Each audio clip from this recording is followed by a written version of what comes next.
Welcome to the fourth episode of Mormonism Revealed. In the last video, we spoke about Joseph Smith's first vision that he supposedly had in 1820 and all of the revisions and versions that had been made throughout Mormon history up until the late 1800s, and the fact that it was never publicly revealed until 1840. Equally troublesome is Joseph Smith's supposed second vision, which he said happened on September 21st, 1823. According to that account, suddenly a heavenly personage wearing a white robe appeared. His whole person was glorious beyond description, and his countenance truly like lightning. The messenger from the great beyond declared himself to be Moroni, a resurrected and glorified servant of the Lord. He announced that God had a mission for Joseph, one involving a book of golden plates that chronicled the history of America's former inhabitants. The plates, later described as being about 6 inches wide by 8 inches long and bound together with 3 huge rings, also supposedly contained the fullness of the gospel as delivered by the Savior to the ancient inhabitants. The same night as this second vision, the first part of the second vision occurred, he had 2 more visions of Moroni, who confirmed the original message and gave more information about judgments that were coming on the earth, some cataclysmic disasters that were coming. The next day, after these visions occurred, supposedly Joseph traveled to where Moroni said the tablets would be, and he found the plates in the earth in a stone box. The angel appeared to him again and told him the time for bringing them forth had not yet arrived, neither would it until 4 years from that time. The angel commanded Joseph to return to the same location every year at the same time. Smith later reported, "I went at the end of each year, and at each time I found the same messenger there and received instruction and intelligence from him at each of our interviews, respecting what the Lord was going to do and how and in what manner his kingdom was to be conducted in the last days." Finally, on September 22nd, 1827, the angel gave Smith permission to retrieve the plates, which would come to be known as the Book of Mormon. Joseph also claimed to have removed a breastplate, and on the breastplate were attached the Urim and Thummim.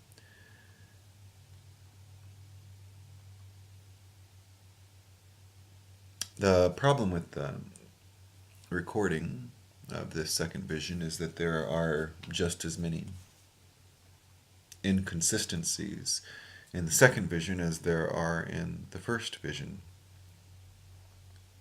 So remember that this second vision supposedly happened in 1823, and then the tablets and the breastplate and Urim and Thummim were recovered in 1827. The 1842 version of the second vision, published in Times and Seasons, names the angel as Nephi rather than Moroni. Joseph's own 1832 account of the second vision doesn't even identify the angel, but just refers to the entity as angel of the Lord. The angel spoke about Moroni, but the angel was not named Moroni in this 1832 version.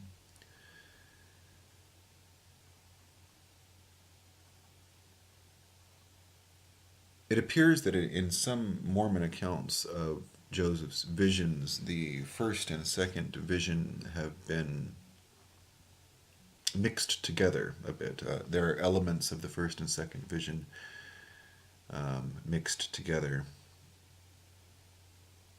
In the December 1834 issue of Latter-day Saints Messenger and Advocate, part one of the story was printed in the December 1834 issue. Part two was continued in the February 1835 issue. In this second part, the author, named Oliver Cowdery, was forced to correct previous statements about Joseph's age and the year of his first visionary experience, finally stating that the first vision took place in 1823 when Smith was 17 years old. The Messenger and Advocate account doesn't mention any appearance of Jesus or God the Father in the first vision. It doesn't take place in the woods.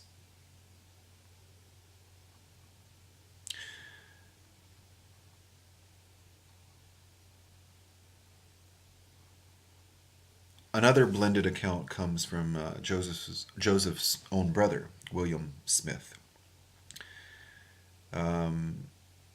William Smith places Moroni's visit in 1823 in conjunction with a revival that was going on.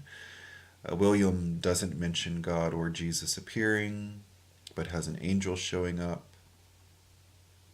in the woods. Remember, the second vision did not take place in the woods. So it appears at some point in early in Mormon history that the stories sort of converged into a single tale.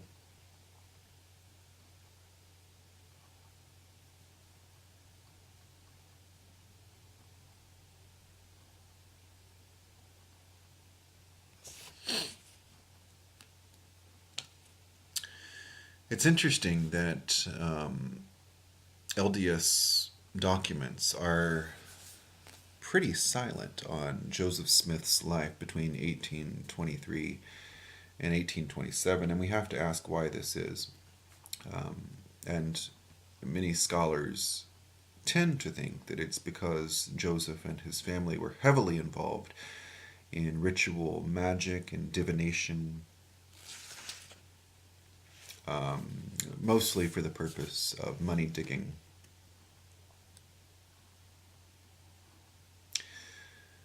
I want to read a bit about what the Smith neighbor, Fayette Lapham, had to say about Joseph Sr. Lapham writes that Joseph Sr. was a firm believer in witchcraft and other supernatural things, and had brought up his family in the same belief. Lapham goes on, Smith also believed that there was a vast amount of money buried somewhere in the country, that it would someday be found, that he himself had spent both time and money searching for it with divining rods. Most of the residents of Palmyra and Manchester knew the Smiths to be occultists, superstitious, practicers of folk magic. In the Palmyra Reflector in 1831, there was an article that reads, "We are not able to determine whether the elder Smith was ever concerned in money-digging transactions previous to his immigration from Vermont or not, but it is a well-authenticated fact that soon after his arrival here he evinced a firm belief in the existence of hidden treasures, and that this section of country abounded in them. He also revived, or in other words propagated, the vulgar yet popular belief that these treasures were held in charge by some evil spirit, which was supposed to be either the devil himself or some one of his most trusty favorites." Another recollection by Joseph Capron reads, "The family of Smiths held Joseph Jr. in high estimation on account of some supernatural power which he was supposed to possess. This power he pretended to have received through the medium of a stone of peculiar quality. The stone was placed in a hat in such a manner as to exclude all light except that which emanated from the stone itself. This light of the stone, he pretended, enabled him to see anything he wished. Accordingly, he discovered ghosts, infernal spirits, mountains of gold and silver, and many other invaluable treasures deposited in the earth. He would often tell his neighbors of his wonderful discoveries and urge them to embark in the money-digging business. Luxury and wealth were to be given to all who would adhere to his counsel. So we see that the Smith family, including Joseph Smith Jr., were involved in money digging, divination, folk magic, and that they collected other people's money for these money digging expeditions as well. I think this goes a long way in explaining Joseph Smith's so-called second vision with the gold tablets. It's a fairly explicit connection between Joseph's and the Smith family's predilection for treasure hunting, and for there to have been this revelation of golden tablets. There's plenty of testimony that show that Joseph Jr. And the family, Joseph Smith Jr. and his family, engaged in rituals, occult rituals, that would only be known to fairly avid practitioners of folk magic. They also participated in animal sacrifices to appease the spirits that were guarding these buried treasures. There's a recounting by Emily M. Austin of Joseph and his money-digging company. And she recounts, "There was a charm on the pots of money, and if some animal was killed and the blood sprinkled around the place, then they could get it.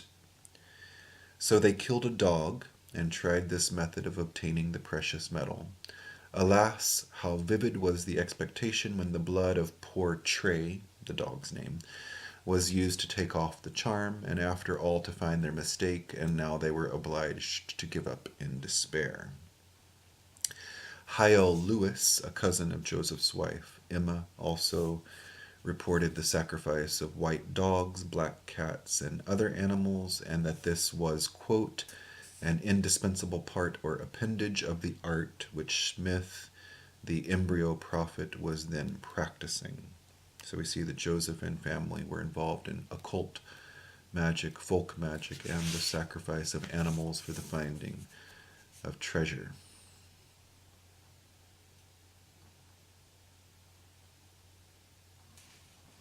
I think we'll stop here for this episode. In the next video, we'll talk a bit about Mormonism and its inclusion of Freemasonry rites. Thank you for listening.